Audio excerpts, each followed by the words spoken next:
सहनावतु सहनौ पुनक्तु सह वीर्यं करवावहै तेजस्विनावधीतमस्तु मा विद्विषावहै। ओम शांति शांति शांति।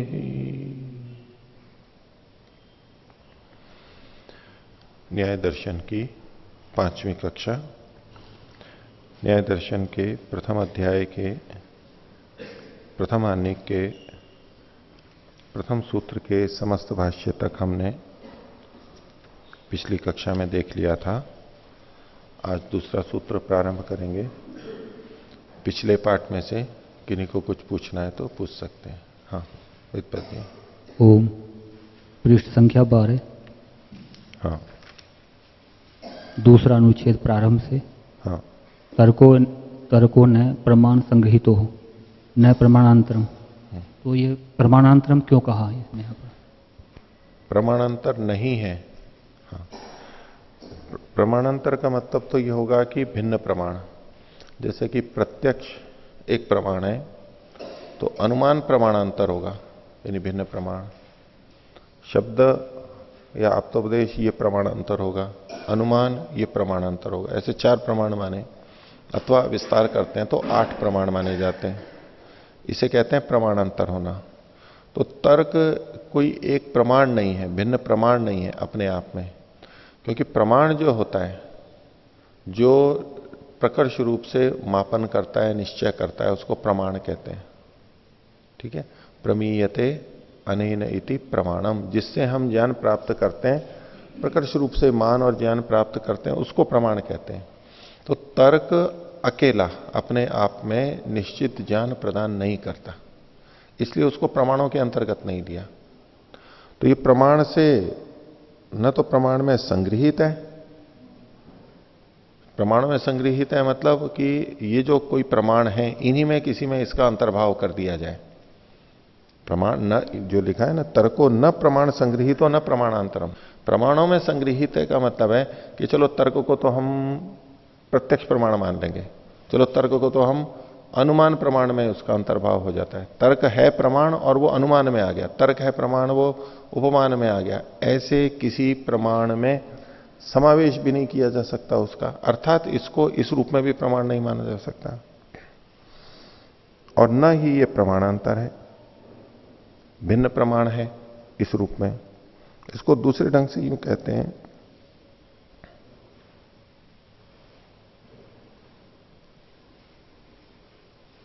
तो एक तो ये अर्थ हो गया। एक इस तरह कहते हैं कि भाई प्रमाण से भिन्न चीज भी नहीं है कोई ये।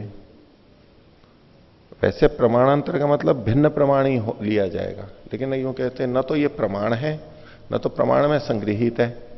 इसका मतलब अभी जो मैं बोल रहा हूं वही कि इन जो 4 प्रमाण इन्होंने माने इन्हीं में किसी में अंतर्भावित भी नहीं है, और न ही इनसे भिन्न 4 से भिन्न 5वां प्रमाण है। ठीक है। दूसरे शब्दों में थोड़ा इस तरह भी अर्थ ले लेते हैं कि न तो ये प्रमाण है, न तो प्रमाण है, न प्रमाण से भिन्न है। यानी इसको पूरा पूरा प्रमाण भी नहीं कह सकते, लेकिन प्रमाण से रहित भी नहीं कह सकते। इस रूप में कि कुछ तो इसके द्वारा ज्ञान होता ही है।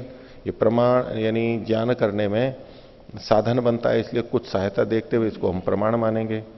और पूरी तरह चूंकि निश्चय नहीं कराता, इसलिए इसको प्रमाण के अंतर्गत भी नहीं ले सकते। इस तरह भी तात्पर्य लिया जा सकता है। हाँ, और कुछ? हाँ। ओम। पृष्ठ संख्या 14 पर। हाँ। भाष्य की दूसरी पंक्ति। हाँ। छल जाति निग्रह स्थानानाम पृथक उपदेश उपलक्षणार्थमिति। यहां छल जाति और निग्रह स्थान किनके उपलक्षण रूप से कहे गए हैं? इनके इनके उपलक्षण रूप से कहे गए हैं। इनके खुद के लक्षण के लिए।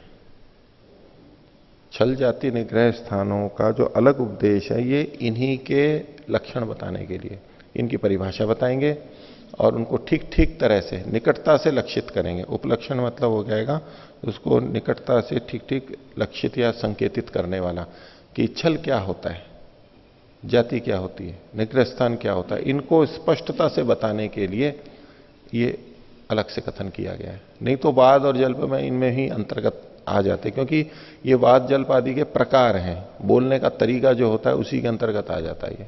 हाँ, यहां लक्षणार्थ में और उपलक्षणार्थ में क्या भेद है? वैसे तो उपलक्षण लिया जाता है कि प्रतीक के रूप में, वो अर्थ यहां पर नहीं है। कि उपलक्षण होता है कि हम बहुत सारी चीजें हैं उनमें से किसी एक को हमने दे दिया, भाई भूआदि धातुएं होती हैं, अब भू को ही क्यों कह दिया, या बहुत सारे हों वो कहे कि रमेश आदि को बुला करके लाओ, ब्राह्मण को बुलाओ, क्या ब्राह्मण कहा गया तो उससे अन्य वर्णों का भी ग्रहण माना जाए, ऐसा। ब्राह्मण वर्णों में एक है, क्षत्रिय भी वर्ण है, वैश्य भी वर्ण है, शूद्र भी वर्ण है, लेकिन एक का नाम लिया उससे सबका ग्रहण हो, तो वो तो उपलक्षण वो एक अलग अर्थ में, वो संकेतित अर्थ है। संकेत यहां पर भी करेगा, लेकिन वो संकेत करेगा लक्षण या परिभाषा के द्वारा। इसे छल किसे कहते हैं, तो अलग से संकेतित निर्देशित करने के लिए, बताने के लिए इसका उल्लेख किया गया है, अलग किया गया। हाँ, पृष्ठ संख्या 16 पर हाँ, भाष्य की प्रथम पंक्ति में आया है, हाँ, निश्रेयसादिगमो अपवर्ग प्राप्ति रीति। हाँ, अपवर्ग की परिभाषा कैसे हो? आगे वैसे ये सूत्र एक देंगे, तद अत्यंत विमोक्षोपवर्ग। आगे जो पदार्थ यानी जो प्रमेय बताए जाएंगे उनमें दुखजन को कई चीजें बताएंगे, उसमें अपवर्ग भी बताया जाएगा। तो अपवर्ग मतलब दुख का पूरी तरह छूट जाना, ये अपवर्ग कहलाएगा। स्वयं उसका सूत्र करेंगे, दुख का अत्यंत छूट जाना, इसे अपवर्ग कहते हैं। जो शब्द है अपवर्ग, ये बताता है अप अलग है और वर्ग। अप मतलब हटाने के अर्थ में होता है, और वर्ग जो है ये वृजी वर्जने इस धातु से बनता है, अपवर्ग। तो दुखम अपवृज्यते अनेन, जिसके द्वारा दुख छूट जाता है, या तो जो दुख से रहित है ऐसी स्थिति को अपवर्ग कहते हैं। अपवर्ग जिसमें छूट जाता है, जो अर्थ मुक्ति का है छूट जाना, जो अर्थ मोक्ष का है, ऐसे ही अपवर्ग है, दुख का हटना।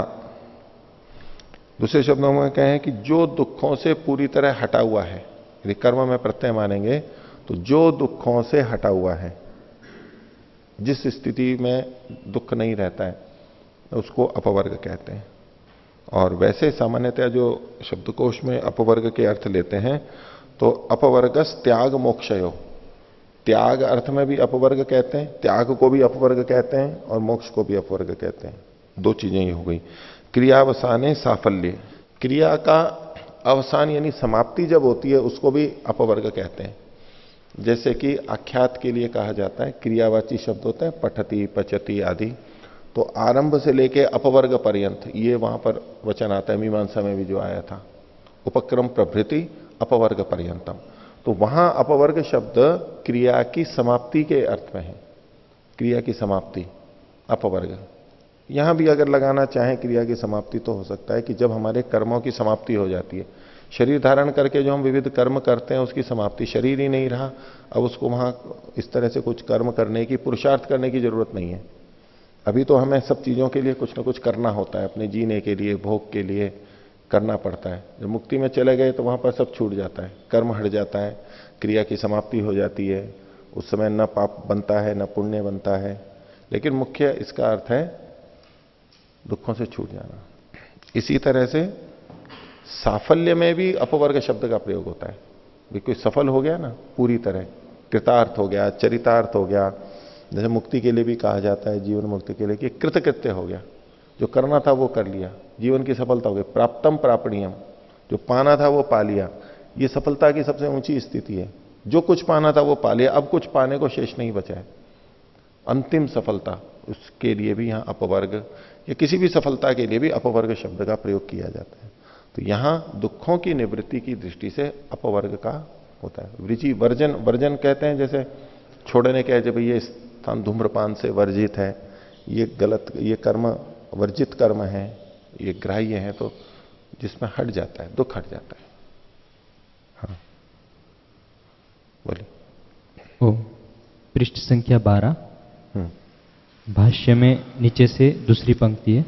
हाँ। अतो अकस्मान निर्वर्त्यमानम न पुनर्निर्वत्स्यति, ये जो पूरा वाक्य है ये समझ में नहीं आया। हाँ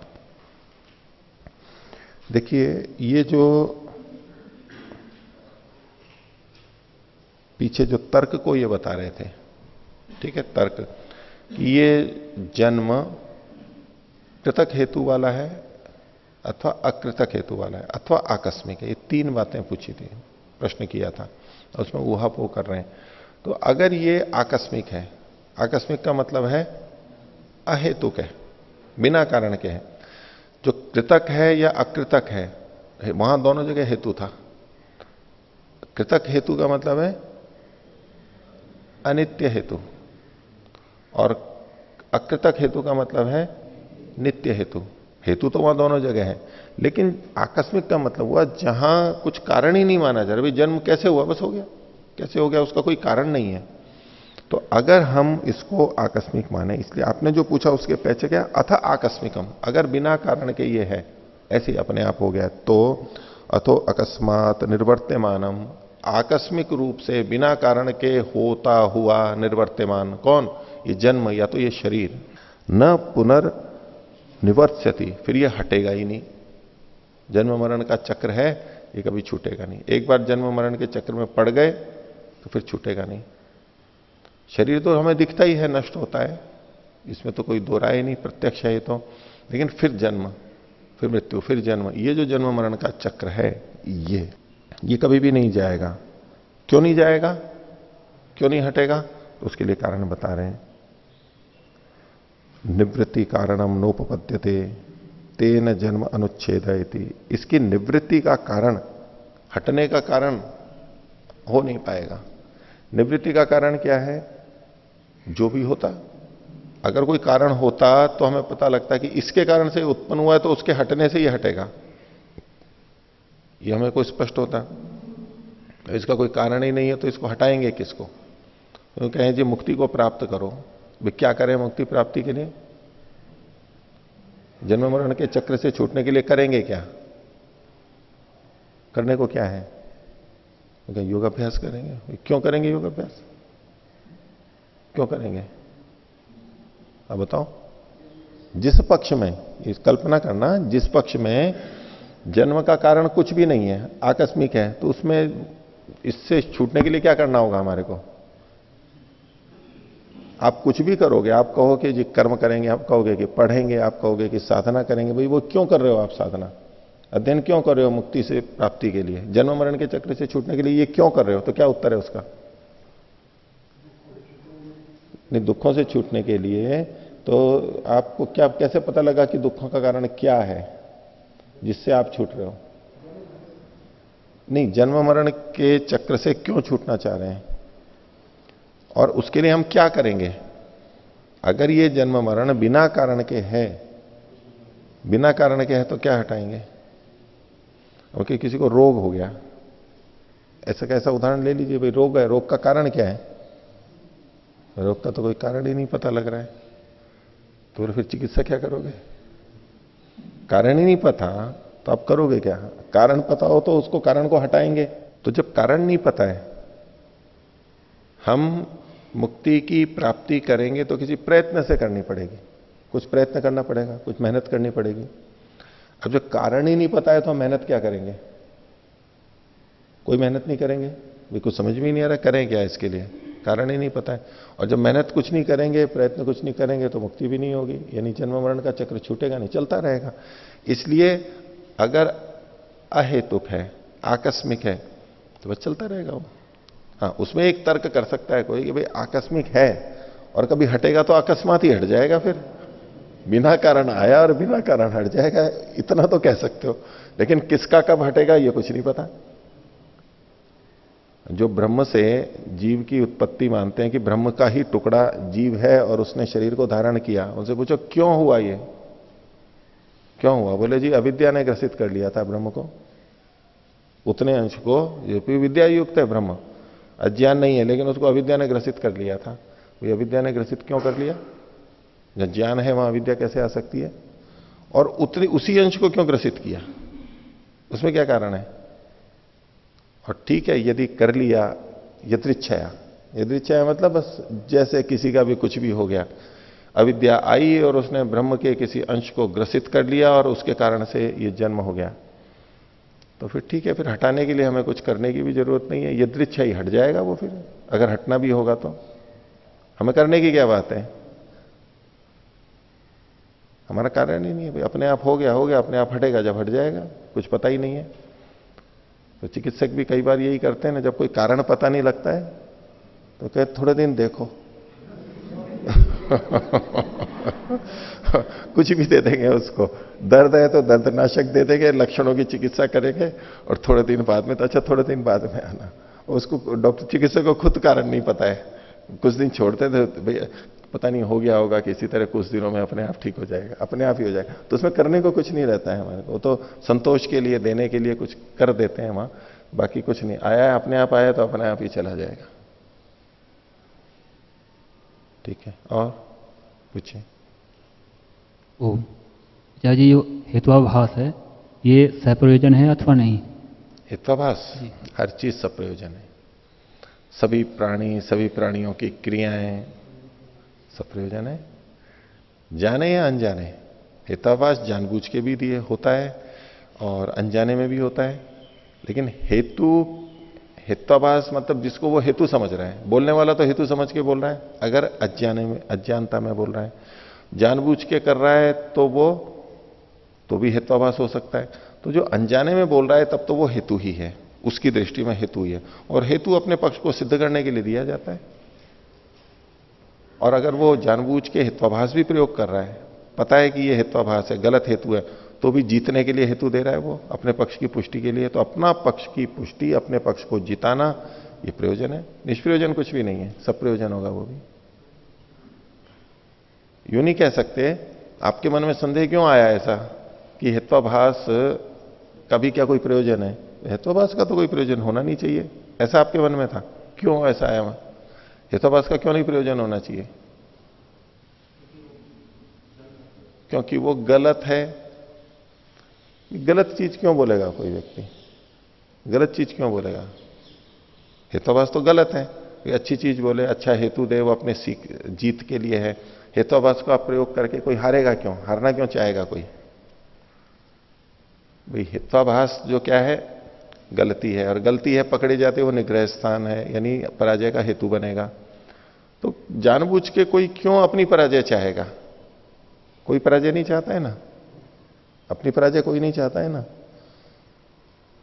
हाँ, शिष्याद इच्छेत पराजयम, वो ठीक है कि शिष्य से अपनी पराजय चाहनी चाहिए, लेकिन वहां भी आज गुरु सोचेगा कि कहीं इससे पराजित ना हो जाऊं। इसी तरह माता पिता सोचते हैं कि हम बच्चों से पराजित हो जाएं, किस रूप में? कि जितने हम हैं हमारे बच्चे हमारे से ज्यादा पढ़ जाएं, हमारे से ज्यादा बुद्धिमान हो, हमारे से ज्यादा धनवान हो, तो एक तरह से उनसे पीछे होने से एक पराजय हो जाती है ना, उस रूप में तो ये तो चाहते हैं। लेकिन सामान्यतः कोई भी व्यक्ति अपनी अन्यों से पराजय नहीं चाहता है, जीतना ही चाहता है। तो कोई हेत्वाभास को क्यों प्रयोग करेगा जो कि पराजय का हेतु है, पराजय का कारण बनता है? नहीं, वो तो जीतने के लिए ही बोल रहा है, उसको क्या पता। भूल से जब हेत्वाभास का प्रयोग कर रहा है तब भी वो जीतने के लिए कर रहा है, सब प्रयोजन है। और जानबूझ के हेत्वाभास प्रयोग कर रहा है तो ये मान के कर रहा है कि सामने वाला पकड़ नहीं पाएगा मेरे इस हेत्वाभास को, और मैं अपना दाव लगा दूंगा, मैं जीत जाऊंगा, तो सब प्रयोजन ही होगा। और कोई? हाँ कुछ। अवयव पूरी तरह समझ में नहीं आया इसके बारे में तो। अवयव, शरीर के अवयव तो पता है, हाथ पैर, उसके अलग अलग भाग होते हैं। ऐसे ही अनुमान प्रमाण के, अनुमान प्रमाण 4 प्रमाण है, उसमें से एक अनुमान प्रमाण है, और अनुमान प्रमाण में एक प्रक्रिया है पंचावयव की। जिसमें 5 चीजों को लेकर के निर्णय किया जाता है। इसकी विस्तार से चर्चा आगे चलेगी। अभी केवल यहां यह बताया था कि इनमें सब प्रमाणों का समावेश होता है। प्रतिज्ञा ये है शब्द प्रमाण जैसा, जैसे शब्द प्रमाण में कुछ लिखा हुआ मिलता है, ऐसा होता है, ऐसा होता है, ये चीज ऐसी होती है, ऐसे उसने कहा कि कोई प्रतिज्ञा कर दी, बोल दिया, ये शब्द प्रमाण हुआ। प्रतिज्ञा के बाद में हेतु होता है, वो अनुमान प्रमाण जैसा होता है। उदाहरण होता है, वो प्रत्यक्ष के समान होता है। उपमान करते हैं, जैसा वो वैसा ये उपनय जो करते हैं, ये उपमान प्रमाण जैसा होता है। और निगमन अंत में सबको जोड़ करके हेतु पूर्वक, निश्चय पूर्वक प्रतिज्ञा का पुनः कथन निगमन कहलाता है। उसमें सबका समावेश हो गया। लेकिन इसकी एक एक चर्चा, एक एक के बारे में सूत्रकार भी करेंगे, भाष्यकार भी करेंगे, उसको आपको अच्छी तरह बताया जाएगा, बाद में स्पष्ट हो जाएगा। पूछिए। ओम। आचार्य जी, दृष्टांत जो आपने बताया था वो प्रत्यक्ष विषय वाला होगा तो उसे हम दृष्टांत कहेंगे, यानी प्रत्यक्ष प्रमाण वाला विषय को हम दृष्टांत कह सकते हैं, और प्रत्यक्ष अनुमान और अप्रत्यक्ष के आश्रित अनुमान और आगम ये मान सकते हैं क्या? बिल्कुल है। तो इस बात को बताया जाएगा कि अनुमान और आगम प्रत्यक्ष के आश्रित ही होते हैं। अगर प्रत्यक्ष नहीं है तो अनुमान नहीं होगा। आगे ये सब लक्षण आएंगे इनके। अनुमान को तो कहा ही है तत्पूर्वकम, पहले प्रत्यक्ष की परिभाषा दी, अनुमान के लिए कहा तत्पूर्वकम, यानी अनुमान जो होता है वो प्रत्यक्ष पूर्वक ही होता है। और जो शब्द प्रमाण आप्तोपदेश होता है वो प्रत्यक्ष और अनुमान पर आधारित होता है हम लोगों का। अगर हमने प्रत्यक्ष से जाना ही नहीं है तो हम किसी के बारे में वो क्या बोलेंगे? हमने अनुमान से जाना नहीं है, हम कैसे बोलेंगे? तो जो मूल वक्ता होता है किसी बारे में, जैसे कि यहां से कोई चंद्रमा पर गया, वहां क्या क्या है, अभी हमारे को पता नहीं है किसी को, वो आकर के बताते हैं, वो हमारे लिए शब्द होगा, आप्तोपदेश होगा।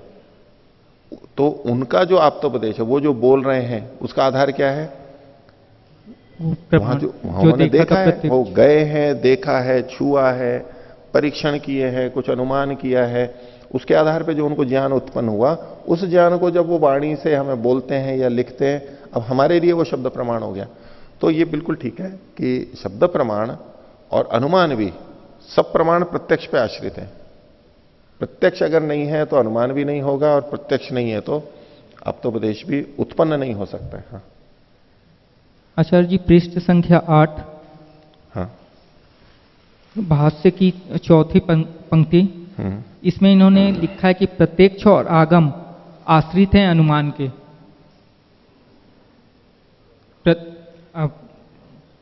प्रत्यक्ष और आगम आश्रित अनुमानम संविक्षा। नहीं, ये जो अनुमान जो है, ठीक है, इसके लिए यहां पर कहा जा रहा है, ये जो कहा प्रमाणैर अर्थ परीक्षणम न्यायः हो गया, और प्रत्यक्ष आगम आश्रितम अनुमानम। अनुमान जो होता है वो प्रत्यक्ष और आगम पर आश्रित होता है। अनुमान जो है वो प्रत्यक्ष और आगम पर आश्रित होता है। सा अनवीक्षा, उसे अनवीक्षा कहते हैं, यानी अनुमान को मुख्य रूप से अनवीक्षा कह रहे हैं यहां पर, यद्यपि और भी सब आ जाएंगे। तो देखिए, पहली बात तो अभी आई गई थी कि जो प्रत्यक्ष अनुमान है वो प्रत्यक्ष पे आश्रित होता है। अब अनुमान आगम पे कैसे आश्रित है? अनुमान आगम पर कैसे आश्रित है? दूसरे शब्दों में कहो कि यदि प्रत्यक्ष नहीं है तो अनुमान नहीं हो पाएगा, और आगम पे भी अनुमान आश्रित है, आगम नहीं है तो अनुमान नहीं रह पाएगा। कैसे, वो मैं बताता हूं अभी। नीचे पंक्ति जो लिखी हुई है, यहां आगम पे आश्रित अनुमान है, तो हमने कुछ सुना पढ़ा, उसके आधार पर भी हम अनुमान करते हैं। दूसरी बात कि जो अनुमान आगम के विपरीत होता है वो अनुमान अनुमान नहीं कहलाता है। इसके लिए देखिए नीचे सबसे इसी पृष्ठ पर निचली पंक्ति, यत पुनरनुमानम प्रत्यक्ष आगम विरुद्धम न्यायाभासा सा इति, उसी को खोला है यहां पर कि जो अनुमान प्रत्यक्ष और आगम के विरुद्ध जा रहा है, विपरीत जा रहा है। अनुमान हमने किया, यानी पंचावयव प्रक्रिया से हमने निश्चय तो निकाल लिया, लेकिन वो प्रत्यक्ष के विपरीत जा रहा है। तो इसका मतलब है कि जो हमने अनुमान किया वो गलत था, वास्तव में ठीक नहीं था, क्योंकि दो प्रमाणों में कभी भी विरोध नहीं आएगा। दो तीन प्रमाण, किसी भी प्रमाण में परस्पर विरोध नहीं आना चाहिए। अगर विरोध आ रहा है इसका मतलब है कहीं ना कहीं किसी प्रमाण के अंदर गलती है। एक प्रमाण दूसरे को पुष्टि करना चाहिए, विरोध में नहीं जाना चाहिए, नहीं तो कहीं ना कहीं त्रुटि है। अगर विरोध में जा रहा है इसका मतलब है कोई ना कोई प्रमाण गलत निर्णय दे रहा है। प्रमाण कहते हैं उसको है जो ठीक ठीक ज्ञान कराए, और यदि सभी प्रमाण ठीक ठीक ज्ञान करा रहे हैं तो उनमें परस्पर विरुद्ध ज्ञान नहीं होगा, विपरीत बातें नहीं निकल करके आएंगी। विपरीत निकल के आ रही हैं तो या तो कम से कम एक तो गलत अर्थ को दे ही रहा है, या दोनों गलत अर्थ को दे रहे हैं। तो गलत अर्थ हमारे को मिल रहे हैं प्रमाणों से, इसका यह अर्थ नहीं है कि प्रमाण गलत थे, यानी मूल प्रमाण ही गलत है। हम प्रमाणों का ठीक उपयोग नहीं कर पाए इसलिए हम गलत निर्णय हमने निकाल लिया है। हमने उसको प्रमाण समझ लिया जबकि उस प्रमाण में हमारे कोई त्रुटि है। तो इसलिए कभी विरोध नहीं होना चाहिए। इसलिए कहा जो अनुमान प्रत्यक्ष और आगम के विरुद्ध है, विपरीत है, वो अनुमान नहीं कहलाएगा, वो न्यायाभास है, वो गलत न्याय कर दिया, वो अनुमान का प्रयोग हमने गलत कर लिया, ये पक्का समझ लेंगे। तो इस तरह से क्या हो गया कि अनुमान प्रत्यक्ष और आगम के आश्रित है। ठीक है, बोलिए आचार्य जी। ये जो सूत्र है, जो सूत्र है, जो पहला सूत्र है, एक पहला नंबर सूत्र, हाँ। 16 तत्व जिसमें बताया गया है, हाँ। तो ये जो 16 तत्व क्रम से दिया हुआ है क्या यहाँ? हाँ। अच्छा, अगर क्रम से दिया हुआ है तो जो ये हमें तर्क, निर्णय, बाद, ये जो है, हाँ। तो मेरे हिसाब से तो निर्णय बाद में आना चाहिए, बाद पहले आना चाहिए, क्योंकि बाद के बाद ही तो निर्णय होता है। तो ये हमें निर्णय पहले दिया, बाद में दिया। ठीक है, इसमें अपना हेतु तो कुछ दिया जा सकता है कि इनका ये जो क्रम है ये क्यों ऐसे किया है, क्यों ऐसे किया है। तो चूंकि ये बाद के भाग होते हैं, सिद्धांत, अवयव, तर्क और निर्णय। तर्क उसमें सहायक है, प्रमाण को पहले दे चुके हैं इसलिए उसका सहायक तर्क है, उसको पहले दे दिया। प्रमाण जितने भी हैं, तर्क सहित प्रमाण है, वो बाद के सहायक हैं इसलिए उसको दे दिया पहले। और निर्णय है भाई बाद की समाप्ति कब होगी, तो उसके लिए पहले बता दिया कि जब निर्णय होता है तो बात की समाप्ति होती है। संशय से बात शुरू होता है और निर्णय से बात समाप्त होता है, पहले दे दिया। और ठीक है, थोड़ा आप आगे पीछे भी करना चाहें अपनी युक्ति से तो कर सकते हैं, उन्होंने ऐसे कर दिया, कोई आपत्ति की बात तो है नहीं। हाँ ठीक है, फिर तो मैं आपसे पूछूं तीसरे पाठ में से,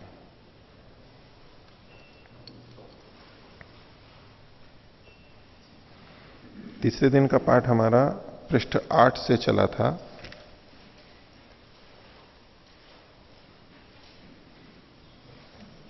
और पृष्ठ 12 के प्रारंभ की 3 पंक्तियां वहां तक हुआ था। न्याय किसे कहते हैं? न्याय किसे कहते हैं? संतोष जी।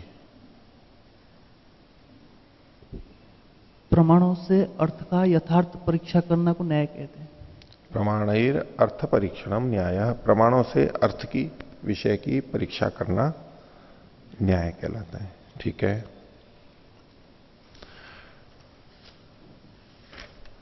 प्रयोजन किसे कहते हैं? आप बताइए। जिस किसी उद्देश्य से पुरुष की प्रवृत्ति होती है वही प्रयोजन। जिस किसी उद्देश्य से पुरुष की प्रवृत्ति होती है उसको प्रयोजन कहते हैं। उदाहरण दीजिए कोई। जैसे जैसे ये रोग को ठीक करने के लिए दवाई ली जाती है। रोग को ठीक करने के लिए दवाई ली जा रही है, ठीक है, तो इसमें प्रयोजन क्या है? प्रयोजन है रोग को ठीक करना, रोग को दूर करना, ये प्रयोजन है। दवाई के रूप में जो हमने कुछ कर्म प्रवृत्ति की, चिकित्सा ली, उसके लिए। ठीक है,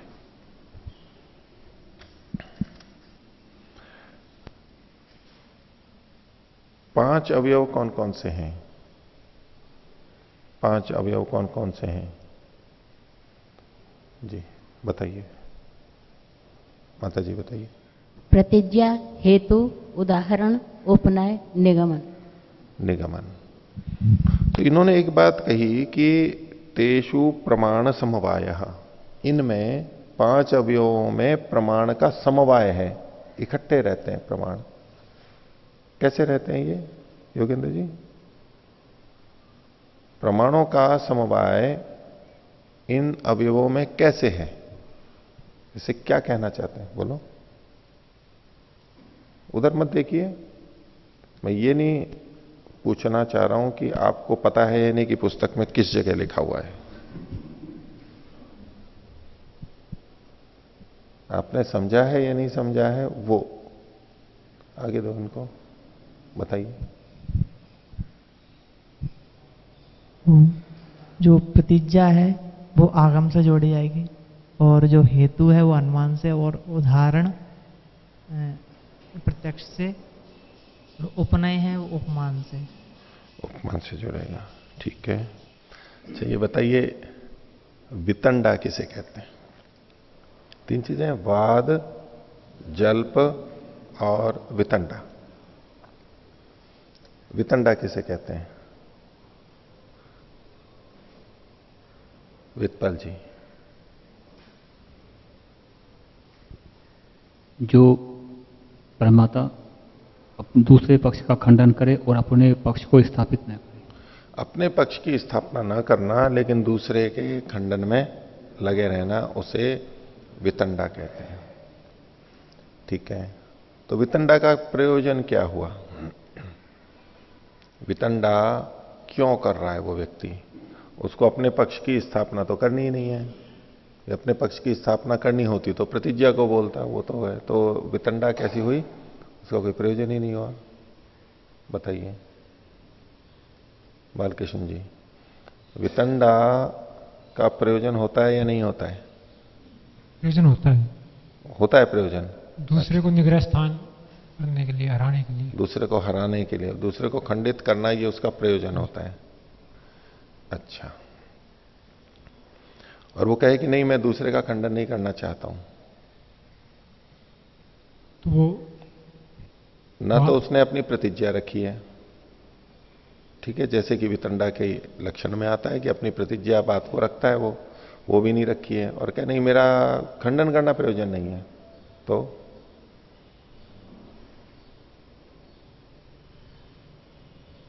क्यों कर रहा है वितंडा?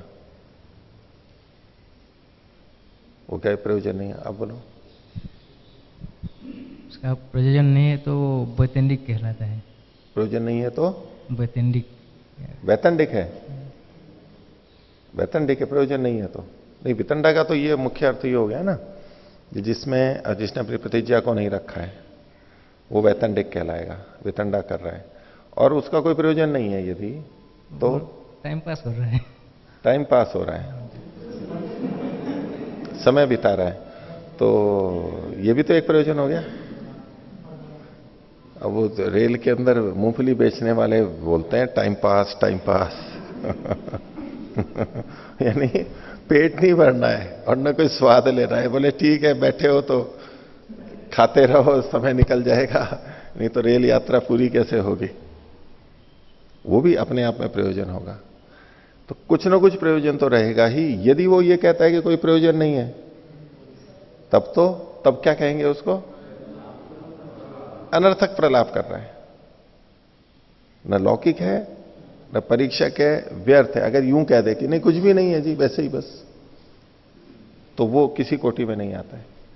और कह देता है कि नहीं मैं आपको हराना प्रयोजन है मेरा, तो इस दृष्टि से सब प्रयोजन होने से वो वितंडा को छोड़ देता है, वैतंडिकत्व को छोड़ देता है। उस पक्ष में जब वितंडा का लक्षण कोई ये करे कि वितंडा तो निष्प्रयोजन होता है, निष्प्रयोजन होता है, ऐसा जो कोई कहे जो निष्प्रयोजन होता है वह वितंडा कहलाता है, ऐसा कोई लक्षण करे, तो ये वास्तव में लक्षण है नहीं, लेकिन अभ्युपगम से किसी ने बोल दिया, उसको मानते हुए अगर चर्चा कर रहे हैं तो कहेंगे कि अगर हराने का भी कथन कर दिया तो इसका मतलब है उसका वितंडा चला गया। इस रूप में वितंडा चला गया है कि वितंडा निष्प्रयोजन होता है, क्योंकि सब प्रयोजन होते ही तो फिर वो वितंडा नहीं रहा इस लक्षण के अनुसार। ठीक है, तो आगे देखिए पाठ ढूंढीराज जी वाली में पृष्ठ संख्या 17 है। तो प्रथम सूत्र को इन्होंने पीछे बता दिया था कि यहां इन 16 पदार्थों की चर्चा की जाएगी इस शास्त्र के अंदर। तो अब उससे जुड़ी हुई बात आगे कह रहे हैं दूसरे सूत्र की भूमिका में कि तत्खलु निश्रेयसम किम तत्वज्ञानान अंतरम एवं भवति। ये जो निश्रेयस है ये तत्वज्ञान के बाद में एकदम बाद में हो जाता है। और देखिए चूंकि ये अध्यात्म शास्त्र है, पीछे भी इस पंक्ति में कहा कि यह तो अध्यात्म विद्यायाम आत्मादि तत्वज्ञानम और निश्रेयसादिगमो अपवर्ग प्राप्ति रीति। तो चूंकि ये अध्यात्म शास्त्र है और इन्होंने कहा कि तत्वज्ञान और तत्वज्ञान से निश्रेयस की प्राप्ति, ठीक है, तो बोले कि ये जो निश्रेयस की प्राप्ति है ये तत्वज्ञान के बाद में हो जाती है। जैसे ही तत्वज्ञान हुआ वैसे ही निश्रेयस की प्राप्ति हो जाती है, अपवर्ग की प्राप्ति हो जाती है। क्या ऐसा है? क्या ज्ञानानुमुक्ति, ज्ञान से मुक्ति होती है तो हमें ज्ञान हुआ और बस मुक्ति हो गई, ज्ञान हुआ और मुक्ति हो गई, ऐसा है क्या? या उसके बीच में भी कुछ बातें हैं? क्योंकि वहां तो क्या कहा था ना, निग्रह स्थानानाम तत्व ज्ञानान निश्रेयसाधिगमो, निश्रेयसाधिगम निश्रेयस की। तो तत्व ज्ञान से निश्रेयस की प्राप्ति यानी एकदम बाद में लिखे, बीच में कुछ और बातें लिखी नहीं है। तो बोले क्या ऐसा है? तो उत्तर दे रहे न इत्युच्यते, ऐसा नहीं है। किम तरही, फिर कैसा होता है? बोले तत्व ज्ञान। तत्व ज्ञान से कैसे कैसे होता है उस प्रक्रिया को यहां इस सूत्र में बताया जा रहा है। दुख जन्म प्रवृत्ति दोष मिथ्या ज्ञानानाम उत्तरोत्तरापाये तदनंतरापायाद अपवर्ग। अपवर्ग यानी निश्रेयस की प्राप्ति कैसे होती है उसको यहां बताएं। तो देखिए एक एक चीज है दुख। दुख को हम समझते हैं जो प्रतिकूल वेदना होती है, प्रतिकूल संवेदना होती है उसको दुख कहते हैं। हमें कष्ट पीड़ा बाधा, इसमें आगे सब इन चीजों को भी बताएंगे। ये प्रमेयों के अंतर्गत है। जन्म, शरीर को धारण करने से शरीर त्याग तक का जो समय होता है उसको जन्म मतलब शरीर को धारण करना, शरीर से युक्त होते हैं। प्रवृत्ति, प्रवृत्ति का सामान्य अर्थ तो है क्रिया, प्रवर्तना, पीछे जो आया प्रवृत्ति, हम कुछ कर्म करते हैं वो प्रवृत्ति है। लेकिन यहां प्रवृत्ति का मतलब धर्माधर्म ग्रहण किया जाता है, पाप और पुण्य। चूंकि प्रवृत्ति से पाप और पुण्य बनते हैं, आगे स्वयं भाष्यकार इस बात को स्पष्ट करेंगे। यहां प्रवृत्ति का मतलब क्या है? कर्म। अब जैसे लोक में हम कहते हैं कि भाई इसके तो कर्म ही ऐसे थे, कर्म के अनुसार जन्म मिल रहा है। तो कर्म का एक मतलब तो होता है क्रिया जो हम करते हैं जिस समय, अच्छा और बुरा, और एक कर्म का मतलब होता है कर्माशय जो संचित हो गया है कि इसको कर्म के अनुसार जन्म मिला है, यानी पाप पुण्य जो कर्माशय मिला बना है उसके अनुसार। तो कर्म, प्रवृत्ति को भी कर्म कहते हैं और जो कर्माशय है, भाग्य है, उसको भी हम कर्म कहते हैं कि कर्मों का लेखा है तो इत्यादि। तो यहां प्रवृत्ति का मतलब कर्म करने से उत्पन्न जो पाप और पुण्य है, धर्म अधर्म, वो कर्माशय। दोष, दोष को मोटे तौर पे किए कि राग द्वेष मोह, ये दोष के अंतर्गत आएंगे। और मिथ्या ज्ञान, मिथ्या मतलब तो झूठा, ज्ञान मतलब तो बोध। तो जब उल्टा ज्ञान होता है, जो वस्तु जैसी है वैसा ना हो करके उसको गलत ढंग से जान लेना, ये मिथ्या ज्ञान है। तो मिथ्या ज्ञान नाम उत्तरोत्तरा पाए, बाद बाद वाले के हटने पर। इनमें एक क्रम है, दुख जन्म प्रवृत्ति दोष और मिथ्या ज्ञान, इसमें उत्तर उत्तर के अपाय हटने पर। देखो ये अपाय मतलब वही है हटना। तो बाद बाद वाले के, उत्तर कहते हैं बाद वाले को, उत्तरवर्ती बाद वाला, तो बाद वाले के हटने पर। इसका मतलब क्या है कि उत्तर है मिथ्या ज्ञान, वो हटा यदि, ये मिथ्या ज्ञान पहले वाले जो है उनकी अपेक्षा से उत्तर है। लेकिन दोष दुख जन्म प्रवृत्ति की अपेक्षा से उत्तर है, लेकिन मिथ्या ज्ञान से उत्तर नहीं है, वो मिथ्या ज्ञान से पूर्व पहले है वो, ये क्रम। तो उत्तर उत्तर बाद बाद वाले के हटने पर तद अनंतर अपायात, उसके अनंतर यानी पूर्ववर्ती जो है उसके हट जाने पर, उत्तर के हटने पर उसके पहले वाला भी हट जाएगा। अनंतर अपायात फिर अपवर्ग होता है। कैसे इसको कैसे समझेंगे कि मिथ्या ज्ञान के हटने पर दोष हट जाएंगे। मिथ्या ज्ञान हटेगा तो दोष हट जाएंगे। इसका मतलब है कि जब तक मिथ्या ज्ञान है तब तक दोष होते रहेंगे। दोष का मतलब है राग द्वेष और मोह। यदि विपरीत ज्ञान है तो हम राग द्वेष में फंसे रहेंगे। राग द्वेष जो हानिकारक है वो मिथ्या ज्ञान से ही उत्पन्न होता है। अगर तत्व ज्ञान हो गया तो जो हानिकारक राग और द्वेष है, दोष है, वो नहीं रहेगा, वो दोष नहीं रहेगा। दोष का मतलब ही वो है जो मिथ्या ज्ञान से युक्त होता है। तो मिथ्या ज्ञान के हटने पर दोष हट जाएगा, और दोष हट गया तो प्रवृत्ति भी हट जाएगी। प्रवृत्ति का मतलब धर्माधर्म, जो हमारा कर्माशय है वो भी हट जाएगा। और प्रवृत्ति हट गई यानी धर्माधर्म कर्माशय हट गया तो जन्म भी हट जाएगा। पीछे कहा था ना, ये जन्म कैसा है? कर्म निमित्तक जन्म है, कर्म निमित्तक जन्म है। तो ये धर्माधर्म यानी जो कर्म है वो हट गए तो फिर जन्म भी नहीं होगा, और जन्म नहीं होगा तो दुख भी नहीं होगा। जन्म नहीं होगा तो दुख भी नहीं होगा। अब इसको उल्टे ढंग से भी समझिए।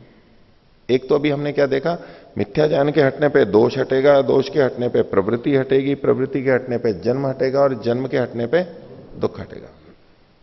इसको यूं कह सकते हैं कि जब तक मिथ्या ज्ञान है तब तक दोष भी रहेगा, जब तक दोष है तब तक प्रवृत्ति यानी धर्माधर्म रहेंगे, जब तक प्रवृत्ति है तब तक जन्म भी रहेगा, और जब तक जन्म है तब तक दुख भी रहेगा। एक ही बात है, दूसरे ढंग से कह रहे हैं, जब तक जन्म है तब तक दुख रहेगा। सांख्य दर्शन में भी आता है, कुत्रापि कोपि सुखी न, कहीं पर भी कोई भी सुखी ना का मतलब पूर्ण सुखी नहीं है। सुख तो मिलता ही है, सुखी तो होते ही है ना, मनुष्य मनुष्यतर प्राणी सब कहीं कहीं तो सुख होता ही है उनको, लेकिन दुख भी रहता है। सुखी का मतलब है पूर्ण सुखी कहीं भी कोई नहीं हो सकता है शरीर में रहते हुए। शरीर है तो दुख होगा। ये सब चर्चाएं और भी आगे चलेंगी। और हम यूं कहें कि दुख है, इसका क्या मतलब है कि जन्म भी है। जन्म है हमारा तो प्रवृत्ति थी तभी तो जन्म हुआ। जिस जिसका जन्म हुआ है वो दुख से युक्त होगा, और जिस जिसका जन्म हुआ है इसका मतलब उसका कर्माशय शेष है, अभी प्रवृत्ति धर्माधर्म बाकी है। और जिसका कर्माशय शेष है इसका मतलब है दोष भी अभी विद्यमान है। द्वेष मतलब राग द्वेष मोह। आगे सूत्र आएगा भी इसी का, न्याय दर्शन का, वीतराग जन्म अदर्शनात्। जो वीतराग हो गए हैं, राग जिनका पूरा समाप्त हो गया, उनका तो जन्म ही नहीं देखा जाता है। इसका मतलब क्या हुआ कि जिस जिसका भी जन्म होता है वो राग से तो युक्त है, कोई भी हो, कितने भी ऋषि महर्षि बड़े बड़े हो गए हों, जिसका भी जन्म हुआ है इसका मतलब है कुछ ना कुछ राग द्वेष उसका अभी बना हुआ है, दोष बना हुआ है, नहीं तो जन्म ही नहीं होता, तो मुक्ति में चला जाता है अगर पूरी तरह से दोष समाप्त हो गए होते तो। और दोष है इसका क्या मतलब है, कुछ ना कुछ मिथ्या ज्ञान अवश्य है। चाहे कितना भी बड़ा व्यक्ति हो, कितना भी महापुरुष हो, उसका जन्म हुआ है तो मिथ्या ज्ञान कुछ ना कुछ तो बाकी है। अगर मिथ्या ज्ञान समाप्त हो गया होता पूरा तो जन्म होता ही नहीं, वो मुक्ति में चला जाते हैं। वो हुआ है इसका मतलब है ये बाकी है। तो दुख जन्म प्रवृत्ति दोष मिथ्या ज्ञान नाम उत्तरोत्तर अपाय, बाद बाद वाले के हटने पर तदनंतर अपायात, उससे उत्तरवर्ती के हटने पर अपवर्ग होता है। यानी मुक्ति कब होगी, जब दुख की निवृत्ति हो जाएगी। दुख की पूरी निवृत्ति होगी तभी कहेंगे कि इसको मुक्ति हो गई है, अपवर्ग हो गया है। और जब तक शरीर है तब तक दुख है। इसका मतलब क्या हुआ, शरीर के रहते मुक्ति नहीं होती, शरीर के रहते मुक्ति नहीं होती। पर साथ में यह भी कहा जाता है कि ये तो जीवन मुक्त हो गए हैं। जीवन मुक्त शब्द भी आता है, जो असंप्रज्ञात समाधि लगा के जिन्होंने संस्कारों को दग्ध बीज कर दिया है, जो कुछ करना था कर दिया, उनको जीवन मुक्त शब्द से कहा जाता है। तो ठीक है, जीते जी मुक्त हो जाते हैं। और कई लोग इसको भी इसको ही बड़ा मानते हैं। तो मरने के बाद में मुक्ति किसने देखी है, जीते जी मुक्त हो जाएं हम, ये विशेष बात है। लोग दुनिया में यूं ही मरने के बाद की मुक्ति की बात करते रहते हैं। तो बड़ा कौन, जो जीते जी मुक्त हो जाता है। शास्त्र में भी जीवन मुक्त लिखा है, लेकिन ये क्या कह रहे, शरीर के रहते तो दुख नहीं जाएगा, ये निर्णय। और जहां यह कथन किया जाता है कि जीवन मुक्त है, जीते जी मुक्त हो गया, इसका स्थूल अर्थ ही लिया जाता है। 100% दुखों से निवृत्ति नहीं हो सकती जब तक शरीर है। और इसी निश्चय को उपनिषदकार भी कहते हैं। शरीरम वा वसंतम, निश्चय ही शरीर के रहते हुए, शरीरम वा वसंतम, शरीरम संतम, शरीर के होते हुए, प्रिया प्रिययोः अपहति नास्ति, प्रिय और अप्रिय का नाश नहीं हो सकता। कुछ ना कुछ प्रिय अप्रिय बना ही रहेगा। सर्दी गर्मी आ रही है, भूख प्यास आ रहा है, नींद है, थकान है, ये सब चीजें तो बनी रहेंगी ना। ये जानवर आ गया, कुछ और बात हो गई, प्रियता अप्रियता बनी रहेगी ना। रोग भी आ सकता है ना। तो प्रियता अप्रियता, शरीर है तो प्रियता अप्रियता बनी ही रहेगी। और शरीर रहते हुए अप्रियता है तो दुख है ही। बस अप्रियता का होना ही तो दुख है। हमें रोग प्रिय नहीं है, रोग हो गया तो ये दुख हो गया। हमारा सामान कोई छीन करके ले जाए, ये हमें प्रिय नहीं है, तो उसके जाते ही हमारे को दुख होगा उतने अंशों में। तो शरीर के रहते हुए, शरीर के कारण से कुछ कष्ट तो अवश्य ही बने रहेंगे। हां, जो जीवन मुक्त हैं, शरीर उन्होंने धारण कर रखा है, वो सामान्य व्यक्ति की तरह से तो दुखी नहीं होंगे। जैसे सामान्य व्यक्ति हो हल्ला करने लगता है, दुखी हो जाता है, अवसाद में चला जाता है, इनको बड़ी हानि हो जाती है तो भी ये उस तरह दुखी नहीं होते। वो तटस्थ रहते हैं, सम रहते हैं सुख दुख में। ये एक अलग बात है। तो शरीर है तो कोई ना कोई बाधा अवश्य होगी। यदि शरीर के रहते हुए ही समस्त दुखों की निवृत्ति हो जाती, हट जाते वो, तो हमारे शास्त्रकार फिर नितांत मुक्ति की बात ही क्यों करते हैं? जीवन मुक्त हो गए, ठीक है, तो जीवन मुक्त हो गए, लेकिन शरीर के साथ में भूख प्यास भी लगे हुए, ये भी रोग हैं।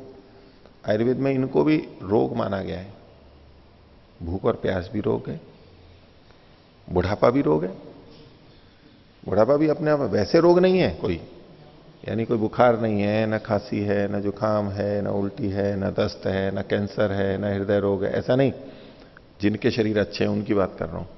लेकिन वृद्धावस्था के कारण से क्षीणता तो आती है, दुर्बलता आती है, ये सब जो होता है वो बुढ़ापे को भी अपने आप में एक रोग माना गया है। जरा भी एक रोग है।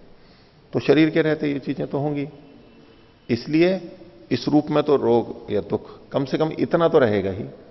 और शरीर के लिए जो कुछ भी करना होता है, इसलिए जो नितांत दुख की निवृत्ति है, नितांत निश्रेयस की जो प्राप्ति है, त्रिविध दुखों की जो अत्यंत निवृत्ति है, पूरी तरह से छुटकारा है, वो शरीर के रहते कभी नहीं हो सकता। ये वैदिक दर्शन का पूरे का एक अंतिम निर्णय है, सिद्धांत है। शरीर के रहते कभी कोई पूरा सुखी नहीं हुआ है, ना होगा। सब कुछ विचार के अंतिम निर्णय दिया हुआ है। उस परमात्मा को प्राप्त करके ही पूरी तरह शरीर छोड़ने के बाद तब ही दुखों की पूरी निवृत्ति हो सकती है, हट सकते हैं। कितना भी कर लें, प्राकृतिक पदार्थ हैं हमारे साथ जुड़े हुए, तो कुछ ना कुछ कष्ट आएगा ही। इसलिए नितांत मुक्ति को ही मुक्ति कहते हैं। जब कभी ऐसे बोलने वाले होते हैं, मरने के बाद में क्या देखा है, होती भी है नहीं होती है। हम तो ऐसा योग है जो कि इस जीवन में रहते रहते मुक्त हो जाए, और हमारे को ऐसी मुक्ति नहीं चाहिए। हमें ऐसी मुक्ति नहीं चाहिए जहां की शरीर ही नहीं रहे, जहां हम परोपकार ना कर सकें, जहां हम लोगों से मिलजुल ना सकें, ऐसी मुक्ति नहीं चाहिए हमारे को। हम तो यहीं रहते हुए देखो मुक्त जैसे हैं, और मिलते हैं, जुलते हैं, लोगों का उपकार करते हैं, बस हमें तो बस यही चाहिए। तो बड़ा कौन हुआ? जो स्वयं जीवित रहते मुक्त हो गया और परोपकार भी कर रहा है। अब नितांत मुक्ति में चले गए तो परोपकार तो कर ही नहीं सकते। तो बड़ा कौन होता है? जो परोपकार करता है। इसलिए हमें जन्म ही लेना है, और हम चाहते हैं कि हमारा जन्म बार बार हो, ऐसा लोग कहने लग जाते हैं। ठीक है, कुछ सुनने में अच्छा लगेगा, कुछ विशेष बात है, लेकिन ये सिद्धांततः गलत बात है। दुखों से पूरी निवृत्ति कभी नहीं हो सकती शरीर के रहते, लेकिन हम चाहते सब हैं कि दुखों की पूरी निवृत्ति हो जाए। कोई व्यक्ति ये कहे कि मेरे को तो नहीं, कुछ भी कष्ट नहीं है, सब ठीक है, मेरा बच्चे भी ठीक हैं, पेंशन भी आती है, ये भी है, ठीक है, कुछ कोई तकलीफ ही नहीं है, ऐसे बहुत लोग मिलेंगे आपको कहने वाले, कुछ कष्ट ही नहीं है। और बहुत से बड़े बड़े साधक भी ये कहेंगे कि हमारे को कोई कष्ट ही नहीं है। तो कष्ट नहीं है तो चलते हुए कभी कुछ आपने चप्पल क्यों पहन रखी है? कष्ट अगर कुछ नहीं है तो ये चप्पल क्यों पहन रखी है आपने? या आपने सिर पे कुछ टोपा क्यों पहन रखा है? सर्दी में आपने ये कपड़ा क्यों पहन रखा है? सुबह उठ करके आप ठंडा ठंडा मटके का पानी ना पी करके गर्म पानी करके क्यों, गुनगुना पानी क्यों पीते हैं?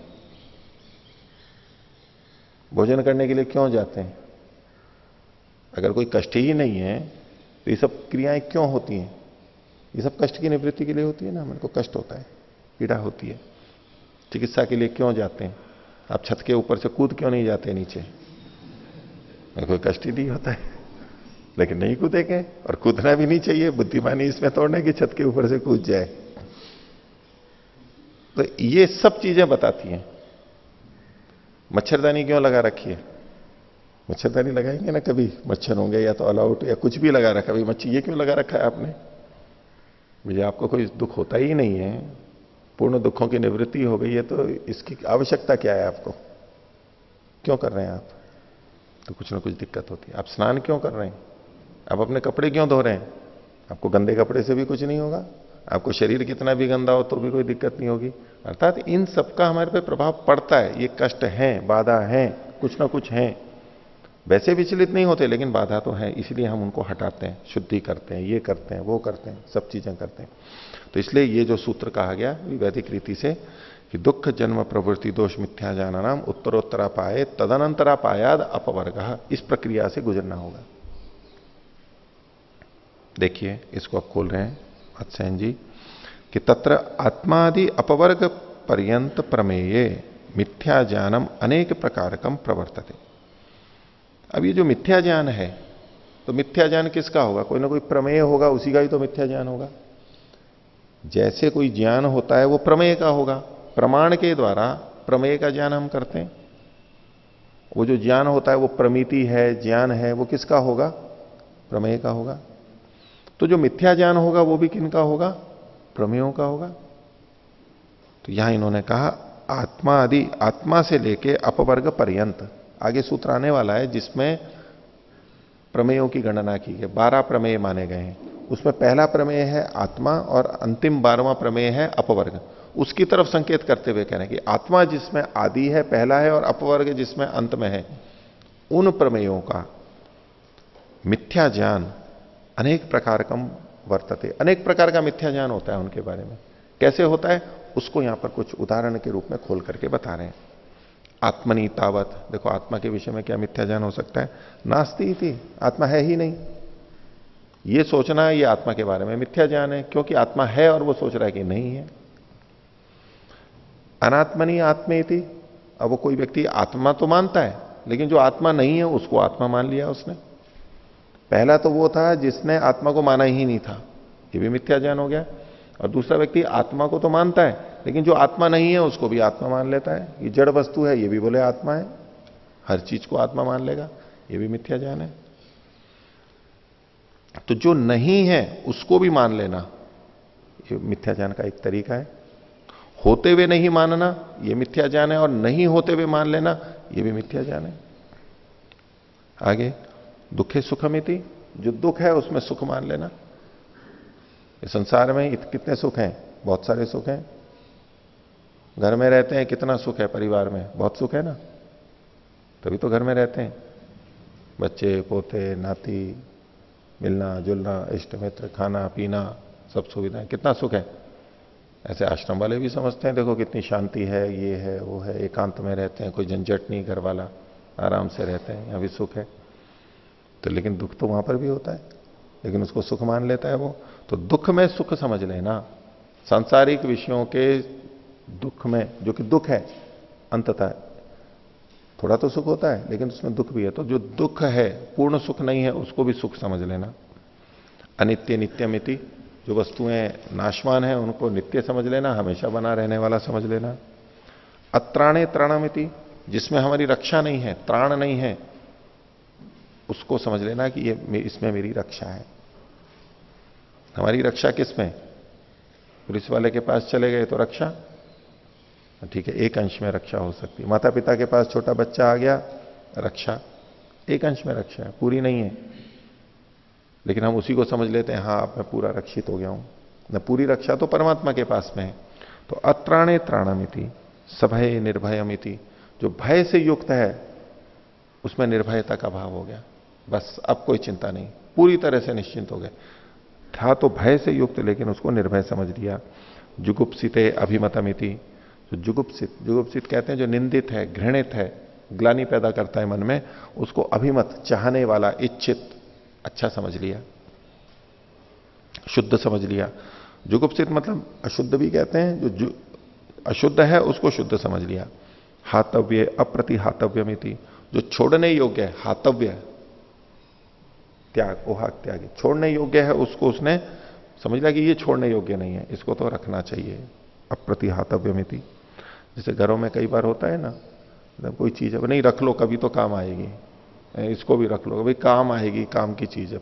वो काम की चीज होते होते होते होते ऐसी इतनी इकट्ठी हो जाती है कि वो अटाला हो जाता है, बिल्कुल पड़ा रहती है चीजें। घर कैसा हो जाता है, फिर बाद में कहते हैं नहीं अब इसको हटाओ, भाई इतने दिन क्या किया था, इतने दिन उसको वो थी तो छोड़ने योग्य, लेकिन रख लिया था और काम में एक बार भी नहीं आई, और महीनों वर्षों रखी रही और उसके बाद में हम निकाल देते हैं।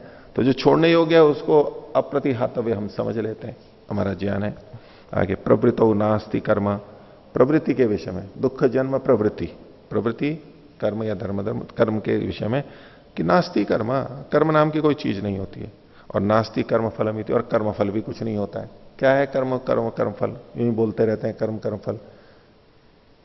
कर्म कर्म फल होता है तो अच्छे लोग सुखी होते, दुखी लोग, जो बुरे लोग हैं वो दुखी होते। अगर कुछ कर्मफल होता तो ये दिखाई देता है ना, लेकिन होता क्या है, समाज में अधिकतर ये देखा जाता है जो बुरे लोग हैं वो सुखी हैं, साधन संपन्न है, और जो अच्छे लोग हैं वो दुखी हैं, उन साधन उनके पास कम है। ये ज्ञान बन गया ना किसी को, तो कहा कि इसलिए कोई कर्मवर नहीं होता है, ना कोई कर्मफल होता है। तो नास्ति कर्म नास्ति कर्मफलमिति। दोषों के विषय में कहते हैं दोषेषु नायम दोष निमित्त संसार है। ये जो संसार है ये दोष निमित्तक नहीं है, दोषों के कारण से थोड़ा ना हुआ है ये संसार। दोष का मतलब वही राग द्वेष, जो पीछे दोष शब्द कहा गया। देखो बच्चा पैदा होता है तो कितना निर्मल होता है, अगर दोष के कारण से होता तो बच्चा भी दोष वाला होता है ना। बच्चे कितने भोले वाले होते हैं, दोष होता है क्या कोई? दोष तो माता पिता सिखाते हैं, परिवार सिखाता है, परिवेश बता देता है, वो तो बिल्कुल निर्मल उत्पन्न होते हैं, निश्चल निर्मल स्वच्छ। तो दोष तो कारण नहीं हो सकता इस संसार का, ये भी मिथ्या ज्ञान है। दोष निमित्त संसार है। प्रेत्य भाव में, प्रेत्य भाव कहते हैं मरने के बाद में फिर से होना, प्रेत्य यहां से जाकर के फिर से भाव होना, उत्पन्न होना, मृत्यु के बाद में जन्म लेना, इसको कहते हैं प्रेत्य भाव। तो प्रेत्य भाव के विषय में नास्ति जंतुर जीवो वा सत्व आत्मा वा, नास्तिर जंतुर जीवो वा, जंतु मतलब जीव, ये इस नाम की कोई चीज नहीं होती है। सत्व यानी सत्व को ही खोल रहे हैं, आत्मा, आत्मा नाम की कोई चीज नहीं होती है।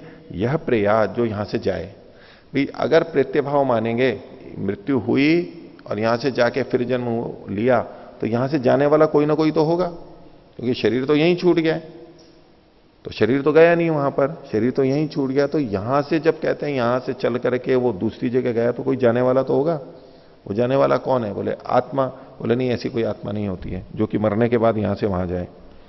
प्रेत्य च भवेदिति, और यहां से जाने के बाद में फिर से जन्म हो, ऐसी कोई आत्मा नहीं होती है। बस ठीक है, शरीर ये बन गया, समाप्त हो गया, फिर अगला कोई शरीर बन गया, फिर समाप्त हो गया। ये भी मिथ्या ज्ञान है। अनिमित्तम जन्म अल्प विराम, ये जो जन्म है ये बिना निमित्त के वैसे ही हो गया, आकस्मिक हो गया, अहेतुक है, ये भी मिथ्या ज्ञान है। और जो निमित्त मानते हैं, अच्छा अनिमित्त हो गया, और अनिमित्तो जन्मोपरमा इति अल्प विराम, और ये जो जन्म का उपरम है, जन्म से छूट जाना है, ये भी बिना निमित्त वाला है, हमें कुछ करने की जरूरत नहीं है, ऐसे ही हो जाएगा और ऐसे ही चला जाएगा, ये मिथ्या ज्ञान है। और जो कारण मानते भी हैं तो क्या, आदिमान प्रेत्य भाव, ये जो मर करके जन्म लेना है ये आदिमान है, कभी ना कभी तो शुरू हुआ है, जन्म मरण का चक्र कभी शुरू हुआ है, आदिमान। और अनंतश्च इति, लेकिन ये जन्म मरण हमेशा चलता रहेगा, ये कभी समाप्त नहीं होगा। आरंभ तो हुआ जन्म मरण का, लेकिन जन्म मरण की समाप्ति नहीं होगी, ऐसा जो मानते हैं ये भी एक तरह का मिथ्या ज्ञान है। क्योंकि जो आदि है, जिसका जन्म मरण का प्रारंभ हुआ है, तो उसकी समाप्ति भी होगी ही। और अगर हम ये मानते हैं कि जन्म मरण का चक्र कभी भी समाप्त नहीं होगा, तो उसकी आदि भी नहीं कह सकते, वो कभी प्रारंभ हुआ ऐसा भी नहीं कह सकते। वो फिर अनादि काल से चला आ रहा है और अनंत काल तक चलेगा, ये मानना होगा। या तो ये मानिए कि जन्म मरण प्रारंभ होता है और जन्म मरण की समाप्ति भी होती है, या ये मानिए कि जन्म मरण अनादि होता है और अनंत भी होता है। लेकिन ये कैसे मान रहा है? जन्म मरण का प्रारंभ तो होता है लेकिन चलता रहता है। जैसे सृष्टि के लिए कई जने कहते हैं उत्पत्ति तो होती है सृष्टि की, संसार की, इस धरती की, लेकिन नाश नहीं होता, बस ये तो ऐसे ही रहेगा, नित्य हमेशा के लिए रहेगा, ऐसा जो मानते हैं, ये भी मिथ्या ज्ञान है। तो इति आदिमान प्रत्यभाव अनंतश्च इति। आगे नैमित्तिक सन अकर्म निमित्त प्रत्यभाव इति। जो निमित्त वाला भी मानते हैं कि जन्म और मरण को मानते हैं, एक तो वो थे जो जन्म मरण को मानते ही नहीं है, इसके कारण आत्मा को ही नहीं मानते, बार बार जन्म को, लेकिन वो मान तो रहा है जन्म मरण को, लेकिन उसका कारण भी मान रहा है। एक जना और क्या था, देखो ऐसे क्रम देखिए, एक तो जन्म मरण को मानता ही नहीं है, दूसरा जन्म मरण को मानता है लेकिन अनिमित्तक मानता है, बिना निमित्त के है, तीसरा जन्म मरण का निमित्त तो मानता है लेकिन वो कर्म निमित्त वाला नहीं मानता। भाई ठीक है, परमात्मा की खुदा की इच्छा हो गई, उसने जन्म दे दिया, जब उसकी इच्छा होगी वो उठा लेगा, बस। कर्म निमित्तक नहीं मान रहा है, निमित्त तो मान रहा है लेकिन कर्म निमित्तक नहीं मान रहा है। तो इसमें क्या है, नैमित्तिक सन अकर्म नित्य प्रत्यभाव थी। जन्म मरण को मान तो रहा है लेकिन बिना कर्म के मान रहा है, और कोई कारण होगा आगे। और ये शरीर क्या है, तो कहा कि देह, इंद्रिय, बुद्धि, वेदना, संतानोच्छेद प्रतिसंधानाभ्याम निरात्मक प्रत्यभाव थी। ये वो है, ये तो मानते हैं कि जन्म मरण होता है, पुनर्जन्म होता है, लेकिन बिना आत्मा वाला, निरात्मक, उसमें आत्मा नहीं है, तो फिर किसको जन्म और मरण कहेंगे? तो उसका क्या, देह यानी शरीर, इंद्रिय यानी चक्षुरादि इंद्रियां, बुद्धि यानी ज्ञान, वेदना यानी संवेदना जो हमारे को अनुभूति होती है विभिन्न प्रकार की, वो, संतान इसका क्रम लगातार बना रहना, वेदना की दृष्टि से जो हर्ष, शोक और विषाद, सुख दुख आदि की अनुभूति होती है, उसको वेदना के रूप में लिया। तो ये जो शरीर क्या है, वो ये मानते हैं कि वह शरीर, इंद्रिय, बुद्धि, वेदना, इनका लगातार बना रहना ये जन्म है, और इनका हट जाना, बिखर जाना, ये मृत्यु है। तो संतान का उच्छेद और प्रतिसंधान, उच्छेद मतलब इनका अलग अलग हो जाना, ये मृत्यु है, और इनका संधान, प्रतिसंधान, फिर से मिल जाना, ये जन्म है, लेकिन निरात्मक है, इसमें आत्मा कुछ नहीं है, ऐसा मानते हैं, जैसे कि बौद्ध लोग मानते हैं। आगे अपवर्गे, अपवर्ग के विषय में वो क्या मानता है, भीष्म खलु अयम, ये अपवर्ग कैसा है, भीष्म है। भीष्म किसे कहते हैं, महाभारत में जो भीष्म हुए थे ना, महाभारत में भीष्म पितामह, बोले अपवर्ग क्या है, भीष्म है, भीष्म पितामह को अपवर्ग कहते हैं। भीष्म का मतलब होता है अटल, वो चूंकि उनके जीवन में अटल था, उन्होंने व्रत लिया था, भीष्म पितामह, जो क्या कि भीष्म प्रतिज्ञा, वो मतलब दृढ़ प्रतिज्ञा, इसलिए अटल अर्थ ले रहे हैं। वो भीष्म प्रतिज्ञा तो प्रतीक है कि भीष्म ने जैसी प्रतिज्ञा की थी वैसी प्रतिज्ञा जिसकी हो उसको कहते हैं। तो भीष्म जो होता है ना, वो होता है जो जिसको हम सहन नहीं कर सकते, असह्य, डराने वाला। भीम का भी मतलब वही होता है, भीष्म और भीम, जैसे हम कहते हैं ना भयंकर, भय को करने वाला, जिसको देखते ही हमारा लगे कि भाई कुछ सहम जाए हम, जिसको हम सहन नहीं कर सकते, जो हमारे जो मतलब बहुत अधिक बल वाला है, बहुत अधिक बुद्धि वाला, इस तरह से जो प्रबल होता है ना, उसको हम सहन, बहुत तेजस्वी है, उसको बहुत तेज है, उसको हम सहन नहीं कर सकते, जैसे सूर्य को कभी हम सहन नहीं कर सकते ऐसे। तो बोले ये जो अपवर्ग है कैसा है, भीष्म है, सहन करने योग्य नहीं है। क्यों, भीष्म खलुअयम सर्व कार्योपरमः, उसमें सब कार्यों का उपरम हो जाता है। उपरम मतलब सब चीजें हट जाती हैं।